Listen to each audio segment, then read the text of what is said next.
नमस्कार, मैं हूं रमेश भट्ट। पीसीएस परीक्षा के परिणाम जब आए हैं तो कई ऐसे होनहार लोगों ने बाजी मारी है जिन्होंने अपनी मेहनत के दम पर यह साबित किया है कि अगर मेहनत मन लगा के की जाए तो रिजल्ट हमेशा आपके पक्ष में आता है। आज देवभूमि डायलॉग के मंच पे हमने दो और मेहमानों को बुलाया है और उनकी रैंक क्रमशः सेकंड और थर्ड आई है, यानी सेकंड में वैभव कानपाल और थर्ड में पंकज भट्ट। आप दोनों का बहुत बहुत स्वागत है, वैभव और पंकज, देवभूमि डायलॉग के मंच पे, और बहुत बधाई आपको। थैंक यू सो धन्यवाद मच सर, सर। बहुत बहुत धन्यवाद। देवभूमि डायलॉग का बहुत बहुत आभार। हाँ वैभव, मैं शुरुआत आपसे करना चाहूँगा। थोड़ा सा अपनी जर्नी के बारे में बताइए, क्योंकि हमारे दर्शक जो आपको सुन रहे होंगे और खासकर जो यंग जनरेशन सुन रही होगी उन्हें मालूम चले कि किस तरह से तैयारी करनी चाहिए। जी सर। सर, मैं मूलतः अल्मोड़ा क्षेत्र का रहने वाला हूँ, लेकिन जो मेरी शिक्षा है वो चंपावत डिस्ट्रिक्ट में लोहाघाट नाम के क्षेत्र से हुई है। सरस्वती शिशु मंदिर लोहाघाट से मैंने अपनी प्राथमिक शिक्षा प्राप्त करी और विवेकानंद विद्या मंदिर इंटर कॉलेज लोहाघाट से मैंने अपनी इंटरमीडिएट तक की शिक्षा प्राप्त करी। तत्पश्चात मैंने जेईई मेंस के माध्यम से पंतनगर विश्वविद्यालय में प्रवेश लिया और वहां पे मैंने बीटेक पास आउट किया। 2017 में मैं वहां से बीटेक पास आउट हूँ। उसके बाद मैंने टाटा कंसल्टेंसी सर्विसेज में, मेरा वहाँ कॉलेज से ही प्लेसमेंट हो गया था, तो मैंने प्लेसमेंट ज्वाइन किया और वहाँ कंपनी को मैंने ज्वाइन किया। लगभग 2.5-3 वर्ष 2019 के अंत तक मैंने उसमें जॉब किया। और फिर कोरोना का काल जब आया तो ये वर्क फ्रॉम होम की सुविधा हमें मिली थी, तो उसके माध्यम से घर में रहकर काम किया। और 2021 में जब ये फॉर्म आया था उत्तराखंड पीसीएस का, तो उस दौरान मैंने लीव विदाउट पे लेकर के फॉर्म अप्लाई किया। लीव विदाउट पे लेकर के थोड़ा थोड़ा पढ़ना स्टार्ट किया था। और 2022 से पूरा मतलब जॉब को एकदम क्विट करके, जॉब को एकदम छोड़ करके पूरी तल्लीनता के साथ इस परीक्षा की तैयारी करना मैंने शुरू कर दिया था सर। तो 2022 से आपने तो मैं कम इसमें समय में सीरियस बाजी होकर के मार ली, तैयारी मैं कर। कहूंगा आपने तो कम समय में बाजी मार ली। हाँ सर, कहा जा सकता है कि मार ली, लेकिन ऐसा है कि 2021 से मैं थोड़ा थोड़ा देखता था जनरल स्टडीज को। उस दौरान मेरी उत्तराखंड की स्टडी इतनी अच्छी नहीं थी। उत्तराखंड की जो हिस्ट्री होती है, ज्योग्राफी होती है, पॉलिटी होती है उत्तराखंड की, इस ओर में एकदम मतलब नौसिखिया जिसको कहा जाता है वही था, क्योंकि मैंने पहले कभी नहीं पढ़ा था उत्तराखंड। 2022 से जनवरी से मैंने एकदम गंभीर रूप से उत्तराखंड को पढ़ना शुरू किया। और फिर जाके, क्योंकि मेरी जीएस की स्टडी 2021 से थोड़ा थोड़ा चल रही थी, जॉब के साथ साथ में देता था समय। और फॉर्म 2021 में आया था और प्रक्रिया ये काफी लंबी चली। 2021 में तो फॉर्म ही आया था, 2022 में प्री हुआ अप्रैल में, फिर 2023 में मेंस हुआ और 2024 में इसका परिणाम आ रहा है। तो सर हाँ, जल्दी आप जो बोल रहे हैं जल्दी भी कहा जा सकता है और इसको लेट भी कहा जा सकता है, क्योंकि धैर्य की तो परीक्षा ली गई है सर हमारे से। बिल्कुल, मैं आऊंगा उस बात पे। पंकज, अपनी जर्नी के बारे में बताइए ना कि आपने कैसे कैसे इस एग्जाम को पास करने के लिए, क्या आपका डिसिप्लिन रहता था, क्या आपकी तैयारियां रही।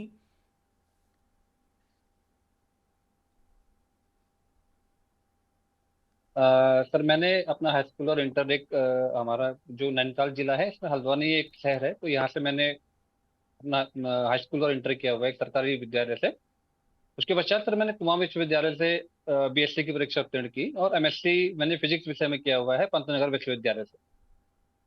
और सर 2017 से मैंने अपनी तैयारी स्टार्ट की और तब से लेके आज तक सर मैंने उत्तराखंड के विभिन्न एग्जाम दिए। लगभग 7 से 8 मैं मेंस की परीक्षा यहाँ पे दे चुका हूँ।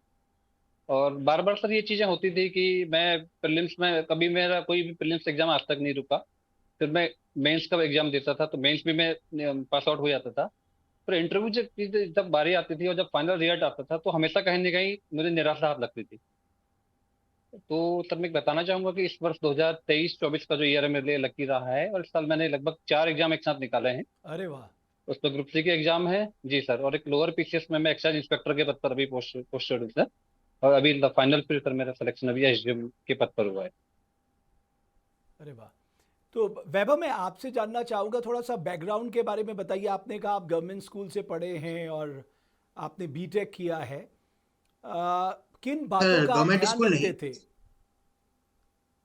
सर सरकारी विद्यालय नहीं, सरस्वती शिशु मंदिर सरस्वती और शिशु विवेकानंद मंदिर। विद्या मंदिर, ये जी, ये विद्या भारती के विद्यालय है सर, मैंने यहाँ से पढ़ा हुआ है। हाँ। तो बाकी सर, जो मैंने उत्तराखंड की तैयारी 2022 से सीरियस होकर करनी शुरू करी थी, तभी से फिर मैंने एग्जाम्स भी देना शुरू किया।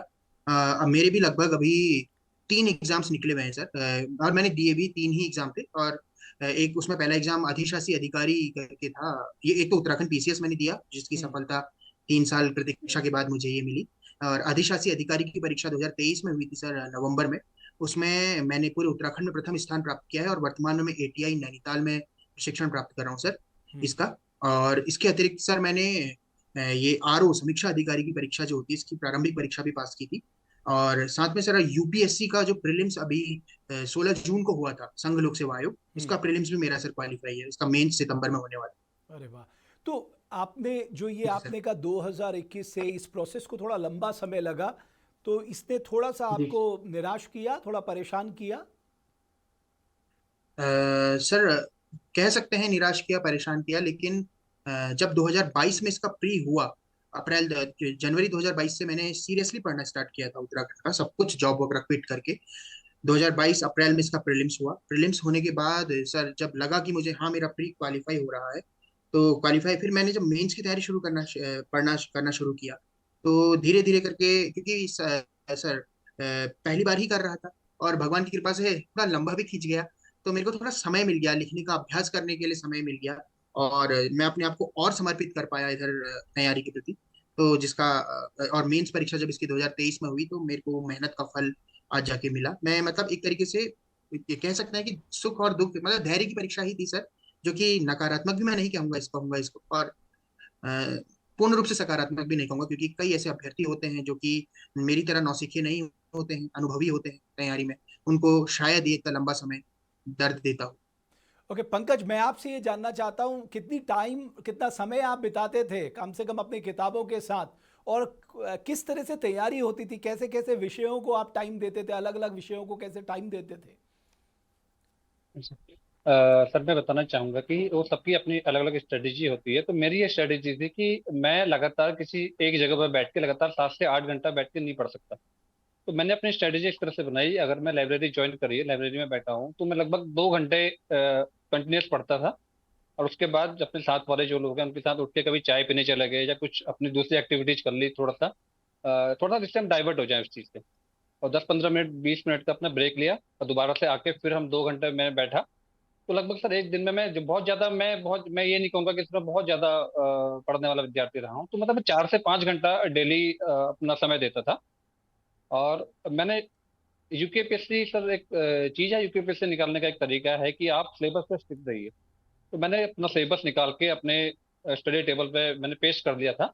और उसको अकॉर्डिंग मैंने अपने नोट्स बनाए डिफरेंट सब्जेक्ट के, चाहे हिस्ट्री हो, ज्योग्राफी हो, पॉलिटी हो, इकोनॉमिक्स हो। और उसके अकॉर्डिंग टू द पॉइंट मैंने सिलेबस के अकॉर्डिंग अपना सिलेबस कवर किया। और राइटिंग स्किल्स का सर मुझे लगता है कि उत्तराखंड में बहुत महत्वपूर्ण योगदान है, तो मैं राइटिंग स्किल्स पर विशेष ध्यान दिया। और जहाँ जहाँ इससे पहले जो मेंस मैंने लिखे थे, मैंने उनकी कॉपियां मंगवाई। और जहाँ मुझे लगता था कि मेरी कहाँ खामियां हैं, कहाँ मैं कमी जो मैं अपना सुधार कर सकता हूँ, तो मैंने वो सुधार करने की कोशिश करी। और सर इसके पश्चात आज मुझे सफलता मिली सर। ओके।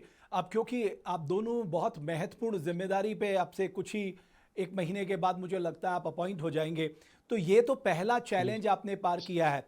वैभव, आगे के चैलेंज के बारे में क्या कहना है? और क्योंकि आपको अपना होम स्टेट मिल रहा है काम करने के लिए, तो क्या सोचा है आपने, कैसे आप उत्तराखंड को आगे ले जाएंगे और किस तरह से उत्तराखंड की सेवा करेंगे? सर, ये मैं अपना सौभाग्य ही कहूंगा कि मुझे मेरा गृह राज्य सेवा करने के लिए मिल रहा है, और एक जिम्मेदारी वाला पद मुझे, जिसको लोक सेवक के रूप में जाना जाता है, वो पद मुझे मिल रहा है। तो सर, क्योंकि बचपन से ही हम विद्या भारती के विद्यालयों में पढ़े हुए हैं, और वहाँ पे हमें बाल्यकाल से ही सिखाया जाता था कि जननी जन्मभूमिश्च स्वर्गादपि गरीयसी। जननी और जो जन्मभूमि है वो स्वर्ग से भी बढ़कर है। तो सर, मैं जो ये उक्ति है इसी को सार्थक करने का प्रयास करूंगा। मैं क्योंकि इस क्षेत्र में जुड़ा हूँ, विशेषतः मैं पहाड़ से ही हूँ, अल्मोड़ा में रहा हूँ, लोहाघाट में रहा हूँ, और पहाड़ की समस्याओं को मैंने सर ये समानुभूतिक रूप से इम्पैथेटिकली महसूस किया है सर। देखा है वहाँ का दर्द, देखा है वहाँ की दिक्कतें, वहाँ के बच्चों को दूर दूर से आकर विद्यालय में आते हैं, वो जो सुविधाएं उनको नहीं मिलती हैं, अवसंरचनात्मक अभाव को मैंने फील किया है सर। मैं ये प्रयास करूंगा कि धरातल पर जो हमारी जनता है, क्योंकि हमारा जो संविधान है, हमारा जो लोकतंत्र है, उसमें अंततोगत्वा जनता ही संप्रभु है। सारी हम तो सेवक हैं, हम सरकार की सेवाओं को जनता तक पहुंचाने का कार्य करते हैं। तो मैं प्रयास करूंगा, पूरा प्रयास करूंगा अपना, कि एक सेवक के रूप में जनता को जितना अधिकतम हो सके मेरे राज्य के लोगों को जितना अधिकतम हो सके मैं दे सकूं, और अपनी इस मातृभूमि के लिए, इस गोलजियों की भूमि के लिए, इस याक्षणी माँ और जगदम्बा की धरती के लिए, जागनाथ धाम की धरती के लिए मैं काम आ सकूं। मेरे को ये सौभाग्य मिला है। मैं पूरा प्रयास करूंगा इस राज्य को पूरे देश में नहीं, मतलब पूरे देश में हर रैंकिंग में मेरा क्षेत्र, मेरा राज्य, मेरा सब डिवीजन आ गया है। मैं ये सर पूरा प्रयास करूंगा। थोड़ा पंकज आप बताइए आपने क्या सोचा है, क्योंकि अभी तक की जो स्ट्रैटेजी आपने बनाई थी वो काम आ गई और आपका परीक्षा परिणाम आपके पक्ष में आ गया। अब आगे की यस स्ट्रैटेजी सर। किस तरह से रहेगी, बिकॉज अल्टीमेटली आप डिलीवर क्या करेंगे इससे आपकी पहचान बनेगी, आपका व्यवहार कैसा है इससे आपकी पहचान बनेगी, आपका एटीट्यूड कैसा है इससे आपकी पहचान बनेगी। यस सर, सही जैसा कि आपने बताया भी, कोई भी सिविल सेवक है सर, उसका आचरण, उसका व्यवहार, उसका नेचर कैसा है, ये बहुत सारी चीजें आपके प्रशासन में काम आती हैं। तो सर मैं थोड़ा सा बताना चाहूंगा कि सर मैं, जब मेरा सिलेक्शन नहीं हुआ 2017 के बाद कुछ सालों तक, तो फिर मैंने टीचिंग भी करानी शुरू कर दी थी। तो सर मैं डिफरेंट बहुत, उत्तराखंड में सर विभिन्न क्षेत्रों से सर बच्चे यहाँ पढ़ने आते हैं। हल्द्वानी एक छोटा सा कस्बा है। तो मैंने सर विभिन्न क्षेत्रों की जो समस्याएं हैं उनके माध्यम से जानी है। तो एक हमारे यहाँ पे उक्ति है सर कि पहाड़ का पानी और पहाड़ की जवानी यहाँ के काम नहीं आती। तो सर मेरी ये कोशिश रहेगी कि जो हमारे जो ग्रास रूट लेवल पे जो प्रॉब्लम्स हैं उत्तराखंड की, चाहे वो मानव वन्य जीव संघर्ष की हो, यहाँ पलायन की समस्या हो, या महिलाओं की जो दिनचर्या है, महिलाओं की जो समस्या हो, तो इन पे काम किया जाए और गवर्नमेंट की जो पॉलिसीज हैं, जो योजनाएं हैं, उनको मैं धरातल पर कैसे अच्छे से इम्प्लीमेंट कर सकूं और कैसे अपना एक ऐसा एक रोल मॉडल बन के दिखाऊं कि लोग मेरे पास आने से घबराए नहीं। एक जनरली सर हमारे यहाँ पे एक रहता है कि ब्यूरोक्रेट की एक छवि ये बन जाती है कि आम आदमी से पास आने से, मिलने से घबरा रहा है, अपनी समस्याएं नहीं नहीं डिस्कस कर पा रहा है। तो मेरी ये कोशिश रहेगी सर कि मैं हर किसी के काम आ सकूं और इजीली अप्रोचेबल हूं, ताकि मेरे पास लोग आएं और अपनी समस्याएं वो मुझे बताएं और मैं उनका निराकरण कर सकूं। अब मैं आप दोनों से कहना चाहता हूं, आप मुझे अपनी, क्योंकि देखिए जब आप पढ़ाई करते हैं, जब आप उत्तराखंड के बारे में विचार करते हैं, सोचते हैं, हम भी दिन रात जब सोचते हैं तो हम सोचते हैं कि ये किया जा सकता है, ये प्राथमिकता होनी चाहिए, इस पैरामीटर पे काम किया जा सकता है, इस सेक्टर पे आगे बढ़ा जा सकता है। वैभव पहले आप मुझे बताइए आपकी 3 प्रायोरिटीज क्या होंगी अगर आपको मौका मिल रहा है। 3 प्राथमिकताएं जो आप चाहते हैं कि इस स्टेट पे उन 3 प्राथमिकताओं में काम हो और उसमें आपकी भूमिका हो। सर मेरी सबसे पहली प्राथमिकता है कि अभी पलायन आयोग की रिपोर्ट भी आई थी। पलायन आयोग की रिपोर्ट के अनुसार पहाड़ में बेसिकली, जी वैभव बोलिए, मैं सुन रहा हूं आपको।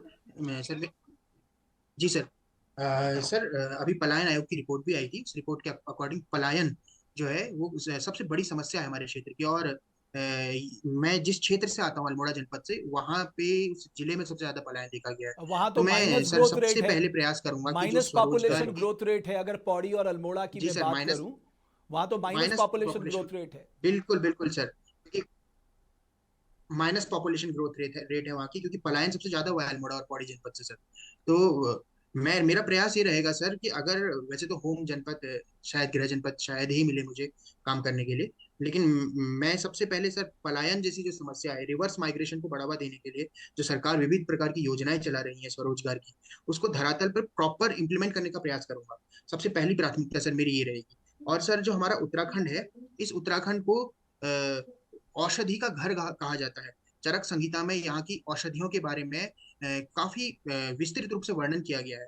तो ये जो हमारा उत्तराखंड है, ये यहाँ पे मेडिकल टूरिज्म को भी काफी हद तक प्रमोट किया जा सकता है। इसके अतिरिक्त अन्य विविध प्रकार की जो पर्यटन गतिविधियां हैं, साहसिक पर्यटन, औषधि पर्यटन और धार्मिक पर्यटन, इसको प्रमोट किया जा सकता है, क्योंकि हर क्षेत्र की यहाँ पे अपनी विशेषताएं हैं। तो मुझे जिस क्षेत्र में सर सेवा करने का अवसर मिलेगा, मैं जनसंपर्क के माध्यम से वहाँ उस क्षेत्र से जुड़ने का प्रयास करूंगा, वहाँ की विशिष्टता को जानने का प्रयास करूंगा, और कोशिश करूंगा कि वो जो क्षेत्र है वो कैसे एक सर्वोत्कृष्ट क्षेत्र के रूप में उभर कर आए। वहाँ की खास बात को सामने जनता के समक्ष ला करके उस क्षेत्र के जो लोग हैं उनमें स्वरोजगार की भावना प्रेरित करके और उस क्षेत्र को आगे बढ़ाने का सर प्रयास करूंगा। ओके ये मेरी वैभव, प्राथमिकताएं रहेंगी आपने सर। अपनी तीन तीन प्रायोरिटीज रखी। आपने कहा खासकर पलायन को ध्यान में रखते हुए जो गवर्नमेंट की स्वरोजगार से जुड़ी योजनाएं हैं उसको ग्रास रूट लेवल पे कैसे बेहतर इंप्लीमेंट करना है, उस पर आप 100% अपना देंगे। सेकंड, आपने कहा वेलनेस एंड मेडिकल टूरिज्म पे आपका रुझान रहेगा, बिकॉज हमारे पास वो अवसर हैं, हमारे पास वो अपॉर्चुनिटीज़ हैं। तीसरा जो आपने कहा है, तीसरा आपने क्या कहा है? Sir wellness and medical tourism ही नहीं, हर क्षेत्र की मतलब पर्यटन की क्षमता रखता है हमारा जो राज्य का हर क्षेत्र है। उसमें से एक तो औषधि पर्यटन तो एक हिस्सा है मात्र उसका। हाँ। इसके अतिरिक्त धार्मिक पर्यटन और साहसिक पर्यटन, सांस्कृतिक पर्यटन कई हिस्से हैं। मैं इन क्षेत्रों क्षेत्र विशेष में जहां भी मुझे सेवा करने का मौका मिलेगा, उस क्षेत्र की विशिष्टता के आधार पर मैं उस क्षेत्र के पर्यटन को प्रमोट करने का प्रयास करूंगा। दूसरी प्राथमिकता सर मेरी ये रहेगी। और सर तीसरी प्राथमिकता मेरी रहेगी कि जो हमारा पहाड़ है, इधर पर्यावरण बनाम विकास एक प्रमुख चुनौती रहती है सर हमारे पहाड़ क्षेत्र की, कि विकास को प्राथमिकता दें या पर्यावरण को प्राथमिकता दें। तो सर मैं प्रयास ही करूंगा। प्रायः योजनाएं धरातल पर जब आती हैं तो बिना मतलब इसको मैं आलोचना भी नहीं करना चाहूंगा, हाँ, उसका सर मैं इन्वायरमेंट संतुलित वे में असेसमेंट ये नहीं कहना होता, चाहूंगा। अगर होता भी है तो उस जी सीरियसनेस के साथ नहीं होता। जी। प्रॉपर जो पर्यावरणीय प्रभाव आकलन होता है वो समुचित रूप से धरातल पर नहीं हो पाता। मैं प्रयास करूंगा कि जो पर्यावरण विकास की जो योजनाएं हैं, पर्यावरण और विकास का जो मुद्दा है, ये जिस कारण से कभी कभी आपदा के रूप में एक क्षेत्र के आगे एक चुनौती बन के आ जाता है, तो इसको संतुलित वे में कैसे किया जाए, कैसे पर्यावरण प्रभाव आकलन उस क्षेत्र का प्रॉपर किया जाए, निष्पक्ष रूप से तटस्थ भाव से किया जाए, ताकि विकास अगर हम उस क्षेत्र में करें तो पर्यावरण को क्षति कम से कम पहुंचे। तो मैं सर ये प्रयास करूंगा ओके। उस पंकज, क्षेत्र की। आप मुझे बताइए आपकी 3 प्रायोरिटीज क्या होंगी, बिकॉज आप एक बहुत इंपॉर्टेंट पोस्ट पे आने वाले हैं, और किस तरह से आप इस राज्य में अपना कंट्रीब्यूशन देंगे, मुझे अपनी 3 प्राथमिकताएं बताएं। जैसा कि सर आपने बताया है कि अभी हाल ही में जो पलायन आयोग की रिपोर्ट आई उसमें अल्मोड़ा और पौड़ी जिला पलायन के मामले में टॉप पर है। इसके अलावा हमारे सर जितने भी पर्वतीय जो जिले हैं यहाँ से भी काफी अधिक मात्रा में पलायन हुआ है। तो सबसे पहली तो मेरी कोशिश ये रहेगी कि हमारे जो पहाड़ का युवा है वो इस पलायन के दंश को ना झेले। तो इसके लिए सर एक तो मेरी कोशिश रहेगी कि जो लघु और कुटीर उद्योग हैं, एमएसएमई इंडस्ट्रीज है हमारे यहाँ पे, जो उनको बढ़ावा दिया जाए। और जो महिला स्वयं सहायता समूह हैं, इनके माध्यम से जो स्थानीय स्तर पर रोजगार उपलब्ध कराने की सर मेरी कोशिश रहेगी पलायन के लिए sir. Okay. Second sir, tourism की जहां तक बात करते हैं तो टूरिज्म में जो बेसिक प्रॉब्लम्स मुझे लगती है मैं सर उनका निराकरण करने की कोशिश करूंगा। और जैसे सर एक प्रॉब्लम हमारे यहाँ पे ये है कि टूरिज्म में पर्यटन का जो भार है वो जो डेवलप्ड जगह है, चाहे नैनीताल है चाहे मसूरी है, इन पर अधिक है। तो मेरी ये कोशिश रहेगी सर कि उत्तराखंड में जो पर्यटन मानचित्र है इस पर ऐसे अनआइडेंटिफाइड जो प्लेसेस हमारे यहाँ पे हैं उनको पर्यटन मानचित्र पे लेके आया जाए। काफी सारी ऐसी अच्छी जगह है सर हमारे यहाँ पे, चाहे कुमाऊं हो चाहे गढ़वाल हो, उनको मैं टूरिज्म के मानचित्र पे कैसे मैं ला सकूं ताकि जिससे हमारा टूरिज्म इंडस्ट्री बूस्टअप हो। तो मेरी सर कोशिश ये रहेगी एक तो। और तीसरी सर मुझे एक जो चैलेंजिंग जो इस समय लग रहा है पूरे उत्तराखंड में वो है ट्रैफिक मैनेजमेंट। उसको मैं traffic management and waste management. Traffic management में सर चाहे हमारे जो मेट्रो सिटीज में इनको कहना चाहूंगा, जैसे हल्द्वानी है या देहरादून है, इस तरह के सिटीज में सर जाम की एक आम समस्या इस समय हो गई है। तो या फिर हम टूरिज्म की अगर इसको टूरिज्म टूरिज्म से भी अगर हम जोड़ें तो जैसे नैनीताल जैसी जगहों पे आज अगर कोई व्यक्ति जाए तो उसको गाड़ी पार्किंग के लिए जगह नहीं मिलती है। तो सर एक कैसे एक अल्टरनेट वे हो ये ट्रैफिक मैनेजमेंट का, सर ट्रैफिक मैनेजमेंट में मैं काम करना चाहूंगा। और साथ ही वेस्ट मैनेजमेंट। तो सर ये 3 मेरी प्रायोरिटीज ओके। रहेंगी। और खासकर जब आप ट्रैफिक मैनेजमेंट की बात करते हैं तो पब्लिक ट्रांसपोर्ट एक बहुत महत्वपूर्ण है उसके लिए। डेफिनेटली और सर। दूसरा जो सबसे बड़ा जो जी आपने सर। वेस्ट मैनेजमेंट के लिए कहा है, उसमें हर जी सर। इंसान की भागीदारी बहुत ज़रूरी है अगर आप बिल्कुल। स्वच्छ और जी सुंदर सर। उत्तराखंड बनाना चाहते हैं।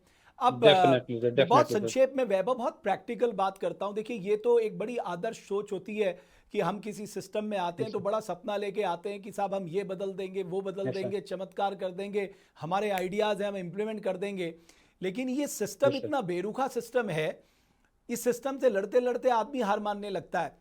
तो आपने अपना माइंडसेट तैयार किया, बिकॉज आपके ऊपर पॉलिटिकल प्रेशर्स भी होंगे, आपके सीनियर्स के प्रेशर्स भी होंगे, पॉलिटिकल लीडर्स के भी प्रेशर होंगे, जनता का भी प्रेशर होगा। और कई बार तो क्या होता है कि आप अपनी पोस्टिंग को बनाए रखने के लिए बहुत सारे कॉम्प्रोमाइजेस करते हैं। तो वो उस माइंडसेट से बाहर निकल के कि जो जनता के हित में होगा, जो देवभूमि उत्तराखंड के हित में होगा, मैं उसी के लिए तटस्थ रहूंगा, ये माइंड मेकअप आपने किया है वैभव? जी सर, सर मेरी आवाज आ रही है? हाँ, मैं सुन रहा हूँ, बताइए ना। हेलो। मैं सुन रहा हूँ वैभव। हाँ जी सर। आपने जिस तरीके से जी सर, आपने जिस तरीके से बोला कि राजनीतिक दबाव रहेगा, साथ में सीनियर्स का दबाव रहेगा और जनता की का दबाव रहेगा एक प्रकार से। सर मैं इस बात को लेकर के आपकी बात से पूर्ण संतुष्ट हूँ, लेकिन मैं मानसिक रूप से भी तैयार हूँ सर, मेंटली प्रिपेयर्ड हूँ इस चीज को लेकर के। क्योंकि सर जो हमारा संविधान है, मैं मूल रूप से संविधान की प्रस्तावना पे विश्वास करता हूँ। हमारे जो संविधान बनाने वाले विशेषज्ञ हैं, उन्होंने जो संविधान बनाया है उसमें स्पष्ट रूप से लिखा है कि हम भारत के लोग, यानी कि जो संविधान है, हमारा जो शासन है, उसकी सारी शक्ति का स्रोत आखिरकार जनता ही है। हम्म। मैंने जब इस क्षेत्र की तैयारी करना शुरू किया, अपनी तैयारी शुरू कर की, तो मैंने भी इसी माइंडसेट से अपनी तैयारी शुरू की थी कि मैं जनता के सेवक के रूप में जाऊं। मैं कोई जॉब ना करूं, लोग तो नॉर्मली कहते हैं कि जॉब पे लग गया, जॉब करने जा रहा है। मैं जॉब ना करूं, मैं सेवा के भाव से यहाँ पे जा रहा हूँ। तो मैं बस मेंटली प्रिपेयर्ड हूँ इस चीज को लेकर कि मैं जन भावनाओं को, जन आकांक्षाओं को अधिकतम रूप से जनता के साथ सहभागिता को बढ़ावा दे करके, जनता को केंद्र में रख करके कितना बेहतर तरीके से मैं उस चीज को इम्प्लीमेंट कर पाऊँ, मैं इस चीज के लिए पूर्ण रूप से मानसिक रूप से तैयार हूँ सर। ओके। और बाकी सर ईश्वर की इच्छा रहेगी तो मैं पूरा प्रयास करूंगा। पंकज, आप भी जवाब दीजिए प्लीज इस सवाल का। जी जी सर, जैसा कि आपने बोला सर, मैं इसमें जो हमारे सर सीनियर्स ब्यूरोक्रेट रहे हैं उनकी मदद लूंगा, और जो अभी फील्ड में रह के अच्छा काम कर रहे हैं, जैसे उनके जीवन से प्रेरणा ली जा सकती है सर इसके लिए, चाहे वो मंगेश घिल्डियाल सर हों या भी हमारे हिमांशु कफल्टिया सर हों जो अभी यूके ट्रिपल एस के सचिव भी हैं।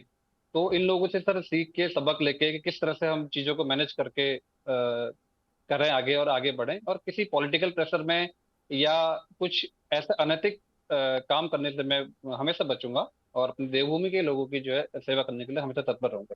मुझे अच्छा लगा, आपने आइडियल बहुत अच्छे बनाए, चाहे वो मंगेश हो, चाहे वो हिमांशु हो। ये दोनों मुझे लगता यस है सर। कि उत्तराखंड की एक बहुत इंपॉर्टेंट एसेट्स हैं। और जितने भी नए यस लोग आ रहे हैं, वो ज़रूर इन दोनों लोगों से उनको सीखना चाहिए। बिकॉज मैं दोनों को जानता जी हूँ, और सर। उनका जो डेडिकेशन है, उनकी जी जो सर। ऑनेस्टी है, उनकी जो सोच है, और जो मैंने यस कहा ना कि किसी भी प्रेशर में नहीं आना, कॉम्प्रोमाइज़ नहीं करना किसी भी चीज़ के साथ, वो उनकी मुझे लगता है यूएसपी है। आपने अच्छे आइडियल सुने हैं।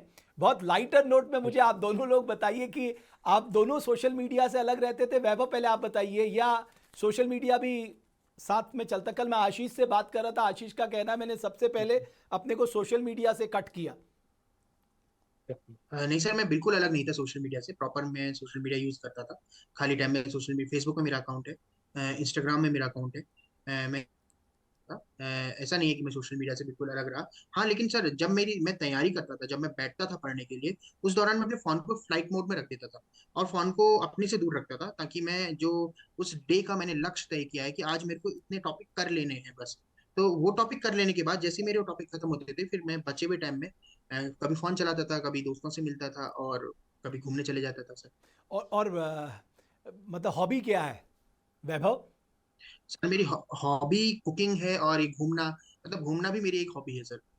नई नई जगहों पे जाना, ट्रैवलिंग कह सकते हैं सर, ये मेरी हाँ, हॉबीज है। उससे उससे आपको लोगों एक्सपोजर से मिलता है, मिलना। अनुभव मिलता है, नई चीज़ें सीखने को मिलती है। जी सर। जी सर। पंकज, पंकज ने क्या किया? पंकज सोशल मीडिया से जुड़े रहे या अपने को बिल्कुल अलग किया और पूरा डेडिकेटेड सर किया स्टडी की तरफ? सर मैंने सोशल मीडिया को एज ए मोटिवेशन, एक टूल के रूप में यूज किया। जैसे कि सर मेरा 2014-15 में मेरा एमएससी हो गया था, तो मैंने मेरा फेसबुक में अकाउंट था, लेकिन मैंने कभी उस पर कभी पोस्ट नहीं करी। मैं बस उसको देखता था, और उसमें ये देखता था कि हमारे जो साथ के लोग हैं, मेरे जो सीनियर्स हैं, जूनियर्स हैं, आज वो अच्छी अच्छी जगह पर सेटल्ड हैं। कोई फॉरेन में है, कोई कहीं है। तो मैं सर उनके जीवन से मैंने एक मोटिवेशन लिया, और अपने लिए एक उसको मतलब प्रेरणा के रूप में लिया कि ये लोग अगर आज वहां है तो मुझे भी कुछ अच्छा करके दिखाना है। तो सर मैंने उसको एज ए मोटिवेशन लिया सोशल मीडिया को। और बहुत ज्यादा समय सर मैंने कभी व्यतीत नहीं किया, बस केवल देखने के लिए, हाँ अपने बोर हुए थोड़ी देर देख लिया और फिर से आप अपने चीजों में, पढ़ाई में लग गए। तो सर मैंने मोटिवेशन के रूप में सोशल मीडिया को लिया था। एक बात के लिए मैं जो आपसे अनुरोध करूंगा कि जो अपना उत्तराखंडी है ना, वो रिस्क लेने से डरता यस। है। और मैंने जी देखा सर। है कि वो एक दिन में, मतलब महीने की नौकरी पाकर बहुत प्रसन्न रहता है और बहुत संतुष्ट रहता है। मुझे लगता है कि उसको उससे बाहर निकालना भी ज़रूरी है। हमारे अंदर एंटरप्रेन्योरशिप स्किल्स बिल्कुल। आए, हम रिस्क लेने की दिखाएं, और अपनी ज़मीन में हम क्या कर बिल्कुल। सकते हैं, अपनी ज़मीन को बेचे नहीं, बल्कि उस ज़मीन से सोना उगाने की हिम्मत रखें। इस तरह का डेफिनेटली सर। भाव, इस तरह के अपने उत्तराखंड के लोगों को हमें जगाना है। क्योंकि जिस दिन उत्तराखंडी जाग गया ना, उस दिन बिल्कुल से उत्तराखंड के बदलाव का दिन आप समझ लीजिएगा शुरू हो जाएगा। और हम में वो क्षमताएं सर, हैं, जी सर, क्योंकि तो आप हर सोचो, उत्तराखंडी को ये समझना होगा कि गिरते हैं सहसवार ही मैदानी जंग में, वो तिफल ही क्या गिरे जो घुटनों के बल चले। आप तो ये सोचिए, कहावत हम सर लोग हमें। माँ यस भारती सर। के लिए अपना सर्वस्व न्यौछावर करने के लिए, बलिदान देने के लिए सोचते यस तक सर। नहीं है। ये हमारा रुतबा है, हम पहाड़ियों का, हम उत्तराखंडियों का। लेकिन जैसे ही रिस्क लेने डेफिनेटली की सर। बात आती है, खासकर व्यापार में या एंटरप्रेन्योरशिप में, वहां हम थोड़ा बिल्कुल। सा सोचने लग जाते हैं। तो मुझे लगता है आप जैसे लोग जी सर। जो सिस्टम में रहेंगे, जो पब्लिक फिगर होंगे, उनको लोगों को ये जी सर। समझाना होगा कि नहीं, आपको रिस्क लेना है और आप सफल जरूर होंगे। हम सब आपके साथ खड़े हैं, गवर्नमेंट की पॉलिसीज से हम आपको सपोर्ट करेंगे। और आप दोनों लोगों ने बहुत अच्छी बात की, और सच बताऊं तो मुझे आप जैसे यंग लोगों पे बड़ा भरोसा है, क्योंकि आप जानते जी हैं कि सर। जब तक अभी हमारी जो अप्रोच है वो आउटले बेस्ड अप्रोच है, हमें उसे आउटकम बेस्ड अप्रोच पे लेके जाना है कि हमारा आउटकम क्या निकल कर यस आ सर। रहा है। अल्टीमेटली आउटकम ही जी मायने सर। रखता है। बहरहाल आप दोनों को मैं यस बहुत सर। शुभकामनाएं देना चाहूंगा, और चाहूंगा कि धन्यवाद सर। आप सब लोग जो हैं अपने साथियों को, जब भी आपको समय मिले, अपने दूसरे साथियों को भी मोटिवेट करिए, उनको भी सही रास्ते यस पे सर। आगे बढ़ने के लिए कहिए। जो हमारी नई जनरेशन है उसको आपको मोटिवेट करना है, और हम सबका एक ही लक्ष्य है कि हमें उत्तराखंड को नंबर 1 बनाना है। हमें उत्तराखंडी के डेफिनेटली चेहरे पे सर। मुस्कान लानी है। हमारी जो यस मातृशक्ति, सर। दुनिया की सबसे मेहनती मातृशक्ति है, उसके चेहरे पे मुस्कान जी सर। लानी है। पहाड़ के डेफिनेटली सर। रहने वाले लोगों के चेहरे पे मुस्कान लानी है। और मुझे लगता है आप जी लोगों को सर। ईश्वर ने ये मौका दिया है, इस मौके को भी कहीं हाथ से जाने नहीं देना। मैं समझता हूं आपकी असली परीक्षा आप शुरू हो रही है। एग्जाम पास बिल्कुल। कर लिया, आप जी पास सर। हो गए, लेकिन असली टेस्ट आपका आप शुरू होगा। बहुत अच्छा लगा आप दोनों से बात कर। बहुत शुभकामनाएं हैं, जी और सर। हमारे सभी देवी देवता आपकी रक्षा करें, आप मार्ग से यस भटके सर। नहीं, धन्यवाद जी और सर। एकमुठ होकर हमारे उत्तराखंड को आगे ले जाएं। बहुत बहुत धन्यवाद आप अ, दोनों का सर, देवभूमि डायलॉग के थैंक मंच पे आने के लिए।